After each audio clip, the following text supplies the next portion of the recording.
आज हम स्टडी करेंगे लैंडफिल के बारे में कि लैंडफिल क्या होता है। लैंडफिल जैसे कि आप यहाँ पर देख रहे हैं कि एक इलाका है या एक ज़मीन है जिसके ऊपर बहुत ज़्यादा कूड़ा फैला हुआ है, बहुत ज़्यादा कूड़ा करकट है जमा हुआ है और ये मशीन जो है यहाँ लाके कूड़ा ढेर कर रही है। तो बेसिकली लैंडफिल क्या होती है? ऐसी जगह जहाँ पर हम क्या करते हैं, कूड़े को डंप कर देते हैं, यानी कि waste disposal site where solid waste, यानी स्पेशली सॉलिड वेस्ट की हम बात करें, सॉलिड वेस्ट के लिए एक ऐसी वेस्ट डिस्पोजल साइट यानी जहाँ पर डंप कर दिया जाए, where solid waste is buried between layers of dirt, यानी कि इसको यहाँ पर लाके दफन कर दिया जाता है, यहाँ सारे को डंप कर दिया जाता है, एक जगह पे सारे को जमा कर दिया जाता है। और ये बिटवीन लेयर्स ऑफ डर्ट यानी कि यहाँ पे जो है मिट्टी की जो है वो लेयर तहें होती हैं, उनके दरमियान इसको जो है वो दबा दिया जाता है, in such a way as to reduce contamination of the surrounding land. यानी कि ऐसी जगह को जो है वो हम ऐसी जगह को सेलेक्ट करते हैं, ऐसी लैंड को सेलेक्ट करते हैं, ऐसी साइट को सेलेक्ट करते हैं जहाँ पे जहाँ पे अगर हम कूड़ा डंप करेंगे, ये कूड़ा करकट सारा का सारा फेंकेंगे, तो क्या होगा कि जो इर्द गिर्द के रिहायशी इलाके हैं, कोई पानी बह रहा होगा, कोई नदी नाले होंगे, तो वो इसकी वजह से आलूदा ना हो सकें। तो ऐसा जो एरिया है वो क्या कहलाएगा? लैंडफिल। अब लैंडफिल जो है वो सॉलिड वेस्ट मैनेजमेंट में ही हम स्टडी करते हैं, यानी कि इसका क्या मतलब है? इसका मतलब है कि जो वेस्ट डिस्पोजल या सॉलिड वेस्ट होता है उसको डिस्पोज ऑफ करने के लिए, उसको कहीं ठिकाने लगाने के लिए, जितना भी कूड़ा करकट होता है ना, घरों का कचरा होता है, और हम देखते हैं कि कमर्शियल एरियाज का कचरा होता है या कूड़ा होता है, सारा का सारा मलबा होता है, इमारतों का मलबा होता है, कुछ भी हो इस तरह का, ये सारा जो वेस्ट है ये सब वेस्ट है ना, किसी काम का नहीं है, तो उसको कहीं ना कहीं ठिकाने लगाना होता है, तो उसको मैनेज करना होता है इस सब चीज़ को। तो सॉलिड वेस्ट की जो मैनेजमेंट होती है या वेस्ट डिस्पोजल होती है, उसमें लैंडफिल भी एक इसकी टाइप है। क्योंकि इसकी तीन टाइप्स आ जाती हैं। सबसे पहले तो हम कोशिश करते हैं जितना कूड़ा जो है वो रिसाइकल हो सके। फॉर एग्जांपल जो प्लास्टिक होती है, जिस तरह बोतलें होती हैं प्लास्टिक की, उनको रिसाइकल किया जा सके, यहाँ तक कि वो किसी लो ग्रेड की सही लेकिन किसी और चीज़ में मुंतकिल हो सके, किसी लो ग्रेड की प्लास्टिक में रिसाइकल होके बना दी जाए। अगर ये पॉसिबल ना हो तो क्या होता है कि इंसिनरेट कर देते हैं। इंसिनरेशन कहते हैं बर्निंग के अमल को, यानी कि जला दिया जाता है, जला के राख कर देते हैं उस कूड़े को। या फिर क्या करते हैं, बहुत सा कूड़ा ऐसा होता है जिसको जलाते नहीं हैं और उसको क्या करते हैं, उसको डंप कर देते हैं, जिस तरह से यहाँ पर कर दिया हमने, सारे एक जगह पे लाके ढेर कर देते हैं। तो ये डंपिंग होती है, ये क्या होती है, जहाँ पे जिस जगह पे करते हैं उसे कहते हैं लैंडफिल। अब होता क्या है कि कुछ फैक्टर्स को, कुछ जो है वो पॉइंट्स को हम मद्देनज़र रखते हैं जब हम एक लैंडफिल बनाने की कोई जगह को जो है वो डिसाइड कर रहे होते हैं, यानी कुछ फैक्टर्स हैं वो तयन करेंगे कि कहाँ पर लैंडफिल बननी चाहिए, कहाँ नहीं बननी चाहिए। इसमें सबसे पहले आ गया टोपोग्राफी। अब टोपोग्राफी क्या होती है, यानी कि हमने ये देखना है कि अब जिस तरह यहाँ आपको कूड़ा नज़र आ रहा है ना, कि इर्द गिर्द कहीं पे आपके पास कोई पानी का जो है वो बहाव तो नहीं है, यानी कि कोई पानी की नदी है, कोई दरिया तो नहीं बह रहा। अगर यहाँ से कोई पानी या नदी वगैरह बह रही होगी, कोई स्ट्रीम होगी, कोई रिवर होगा, तो क्या होगा, उसका पानी जो है वो आलूदा हो सकता है लैंडफिल पे पड़े कूड़े कचरे से। तो इस चीज़ का ख्याल रखना होता है। फिर ये देखना होता है कि इर्द गिर्द यहाँ पर आपको जो ये इलाका नज़र आ रहा है दूर दूर तक, इसमें क्या ये इलाका जो है पहाड़ी इलाका है, माउंटेनियस इलाका है, या इधर वैलीज़ हैं, किसी वैली में, किसी हम वादी में जो है वो ये लैंडफिल बना रहे हैं। तो इन सब चीज़ों को मद्देनज़र रखना होता है, यानी कि हम जो है वो उस साइट की टोपोग्राफी को मद्देनज़र रखते हैं।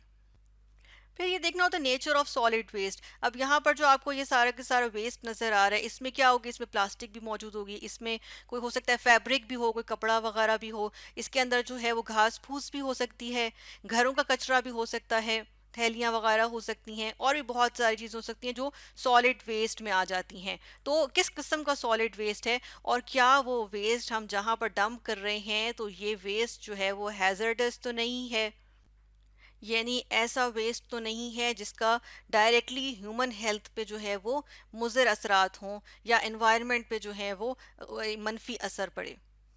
तो उसके मुताबिक हो सकता है हम उसको जो है वो डंप करने के बजाय कूड़े को उसको हम बर्न कर दें डायरेक्ट।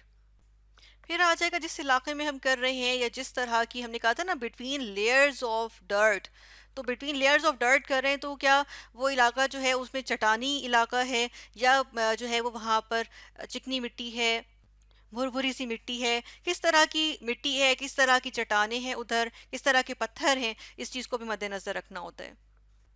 और फाइनली हम ये देखते हैं कि सरफेस और ग्राउंड वाटर का जो फ्लो है, यानी कि देखिए जो पानी यहाँ पे, जिस तरह हमने बात की थी ना कि यहाँ पे जो है वो नदी नाला अगर बह रहा हो, करीबी अगर नदी नाला यहाँ पे बह रहा होगा, तो क्या होगा कि जो है वो उसमें पानी अगर रिस सकता है, तो इसका जो है वो, या इससे के मुज़र असरात उसके ऊपर हो सकते हैं, कूड़ा करकट से वो जो है वो पोल्यूट हो सकता है, आलूदा आलूदा हो सकता है। तो सरफेस वाटर जो है उसका फ्लो किस तरफ है, वो किस तरह से बह रहा है, कोई बहता हुआ पानी की अगर वाटर बॉडी मौजूद है तो उसको किस तरह मुतासिर किया जा सकता है, तो ऐसी जगह को सेलेक्ट नहीं करना। इसी तरह जो ज़ेर ज़मीन पानी का निज़ाम होता है, पानी ज़ख़ीरा हुआ होता है, तो उसके फ़्लो को भी जो है वो हमने मुतासिर नहीं करना, तो ऐसी जगह का हम इंतखाब करते हैं। फिर ये भी देखना होता है कि जो इलाका है वहाँ पर कोई करीब में कोई एयरपोर्ट ना हो, क्योंकि जहाज़ों की जो फ़्लाइट होती है उनका जो रूट होता है वो डिस्टर्ब होता है, क्योंकि कचरे के ऊपर परिंदे मंडलाएंगे। इसी तरह हाईवे से करीब जो है, जो हाईवेज होती हैं, मोटरवेज होती हैं, उनके करीब जो है वो लैंडफिल नहीं बनाए जाते। तो इन सब चीज़ों का ख्याल रखना होता है। फिर हम ये देखते हैं कि कूड़ा जो है वो मुज़र असर रखता है, यानी कि ये जो है वो इंसानी हेल्थ के लिए, और इवन ये जो है वो हमारे इर्द गिर्द का जो माहौल है, आबो हवा है, उसके लिए अच्छा नहीं है। क्यों? क्योंकि इससे जो है वो बहुत सारी तरह की गैसेस जो है वो रिलीज़ होती हैं। फॉर एग्जाम्पल यहाँ पर हम देखते हैं, पहले चले हम एरोज बना लेते हैं। गैसेस रिलीज़ होती हैं, फॉर एग्जाम्पल कौन कौन सी गैसेस रिलीज़ होती हैं? फॉर एग्जाम्पल इसमें से जो है वो मीथेन गैस रिलीज़ होती है। इसी तरह कार्बन डाइऑक्साइड गैस रिलीज़ होती है। हम देखते हैं कि वाटर वेपर्स भी जो है वो रिलीज होते हैं। इसी तरह वोलेटाइल ऑर्गेनिक कंपाउंड्स होते हैं जिनके वेपर्स जो है वो फिज़ा में चले जाते हैं। तो मुख्तलिफ तरह की गैसेस जो हैं वो रिलीज होती हैं। लैंडफिल पे जो कूड़ा पड़ा होता है, लैंडफिल पे जो सॉलिड वेस्ट होता है, जब इसकी क्या होती है, जब इसकी डिकम्पोजिशन होती है, क्योंकि बेशुमार तरीके तरह का जो लैंडफिल पे जो वेस्ट होता है, सॉलिड वेस्ट, वो ऑर्गेनिक मैटर भी होता है, तो वो डिकम्पोज करेगा तो उसमें से गैसेस जो है वो रिलीज होंगी। जब ये डिकम्पोज होता है तो एक और भी चीज़ होती है, और वो ये कि इसमें से जो है वो क्या होता है, सर्टेन केमिकल्स जो हैं वो रिलीज होते हैं। कुछ केमिकल्स तो गैशियस फॉर्म में चले गए ना, जो फिजा में चले जाते हैं, और कुछ केमिकल्स होते हैं जो क्या करते हैं, इसमें से पानी जो है वो गंदा पानी इसके अंदर जो है वो प्रोड्यूस होगा डिकम्पोजिशन की वजह से, और कुछ ऐसे केमिकल्स प्रोड्यूस होंगे जो इस पानी के से अंदर जो है वो ढल हो जाएंगे। अब ये जो पानी, जो गंदा पानी है, ये क्या है, ये जो है वो टॉक्सिक होता है। ये एक टॉक्सिक लिक्विड बन जाता है, और इस टॉक्सिक लिक्विड को कहते हैं लीचेट। अब इस लीचेट के अंदर जो ये टॉक्सिक है, क्यों होता है? क्योंकि इसके अंदर जो है वो बहुत सारी ऐसी चीज़ें मौजूद होती हैं जो डेंजरस होती हैं। जैसे कि क्या होती हैं इसके अंदर, कुछ ख़ास तरह की मेटल्स होती हैं, जैसे कि हैवी मेटल्स होती हैं, फॉर एग्जांपल कैडमियम। इसके अलावा इसके अंदर मरकरी होता है जो कि कैंसर कॉजिंग होता है। इसी तरह मुख्तलिफ तरह के वॉलेटाइल ऑर्गेनिक कंपाउंड्स होते हैं, वो भी कुछ ऐसे होते हैं जो डिज़ोल्व हो जाते हैं इसी पानी में। इसी तरह फिनोल होता है, टोलुइन होता है, बेंजीन होते हैं। इस तरह के केमिकल्स जो हैं वो लीचेट के अंदर मौजूद होते हैं, जो कि कैंसर कॉजिंग है और डेंजरस फॉर ह्यूमन हेल्थ है। अब जो लीचेट है ये क्या करता है, ये जो लीचेट है ये परकुलेट कर जाता है। परकुलेट करना क्या होता है, यानी कि रिस जाता है, अंदर की तरफ रिसता है ग्राउंड में, यानी कि जो ज़मीन है उसके अंदर ज़ेर ज़मीन चला जाता है, और जो ग्राउंड वाटर होता है, यानी कि ज़ेर ज़मीन जो पानी जमा हुआ होता है, उसको पोल्यूट करता है, यानी कि उसको आलूदा करता है। जो कि अब ये ग्राउंड वाटर जो है ये बहुत सारे चीज़ों में इस्तेमाल होता है, घरों में भी यही सप्लाई होता है। तो देखिए ये पोल्यूटेड होगा तो फिर क्या होगा कि ये इंसानी जान को ख़तरा लाहक हो सकता है। इसके लिए भी मॉडर्न लैंडफिल्स जो है वो इस तरह के बनाए जाते हैं कि जो लीचेट है वो नीचे परकुलेट ना कर सके। तो उसके बारे में थोड़ा सा देख लेते हैं। अगर हम ये देखें कि मॉडर्न लैंडफिल्स में ऐसा क्या होता है, तो मॉडर्न लैंडफिल्स के लिए हम क्या करते हैं, यहाँ पे एक मॉडल सा, यहाँ एक डायग्राम्स यहाँ बनाते हैं। तो होता क्या है कि ये फ़र्ज़ करें कि क्या मौजूद है, ये आपके पास जो है वो सरफेस है, ये लैंड सरफेस है।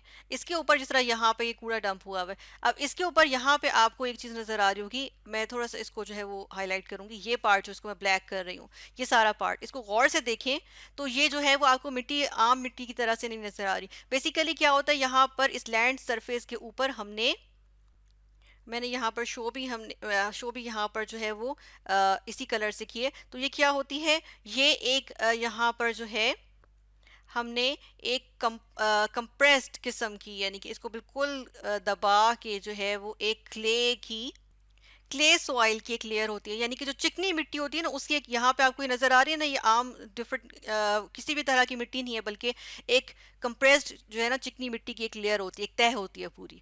उसके ऊपर जो है वो क्या करते हैं, उसके ऊपर भी आ जाती है एक और लेयर, और ये होती है प्लास्टिक लाइनिंग। ये जो पिंक कलर की आपको लाइन नजर आ रही है ना, लाइन पूरी लगाई है, ये आ जाती है एक प्लास्टिक, किसी किस्म की जो है कि खास किस्म की प्लास्टिक की जो है ना पूरी यहाँ पर जो है वो लाइनिंग होती है। अब प्लास्टिक में से तो पानी नहीं रिस सकता ना, तो उससे होता क्या है कि प्लास्टिक की लाइनिंग जब आ जाएगी, और हमने कहा कि इसमें से पानी नहीं रिस सकता ना, तो देखिए अब अगर ये जो है वो इसमें से लीचेट जो है वो नीचे रिसता भी है, इसको बल्कि ऐसे नहीं शो करेंगे हम ये शो करेंगे, ये लीचेट जो है वो अगर ये यहाँ पे हम शो कर रहे हैं, बल्कि इसको ब्लैक कलर से शो करते हैं ताकि नजर आए, ये लीचेट अगर रिसने की कोशिश करेगा अभी इसमें से, तो क्या होगा, ये जो प्लास्टिक की लाइनिंग मौजूद है इससे नीचे तो नहीं जा सकेगा, क्योंकि वाटर है, लीचेट में पानी होता है, और जो है वो पानी जो है वो प्लास्टिक को क्रॉस नहीं कर सकता, उसमें से नहीं गुजर सकता।